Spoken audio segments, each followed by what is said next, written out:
मंगल सीनू इतने दिनों से कहाँ था तू? इधर ही था भाई। सीनू एक कालो नाम का लड़का है ना, इन्हें काम में दखलबाजी कर रहा है। अगर भाई अब बोले तो जिंदगी से आउट कर दूंगा, कत्ता जहर बना दूंगा इसका। मंगल सीनू क्या इसे अपनी जिंदगी प्यारी नहीं है क्या? मंगल सीनू तब तक तोड़ेंगे नहीं तब तक छोड़ेंगे नहीं।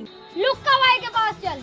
मंगल सीनू लुक्का और मजदूरी का मुंबई में कांड करके बैठे हैं, तो अब मुझसे काटा काटी करेगा। क्या हुआ मजदूरी भाई? कैसे आना हुआ?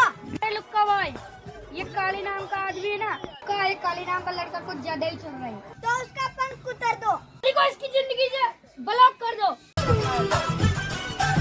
क्या काली, तोड़ दो साले को।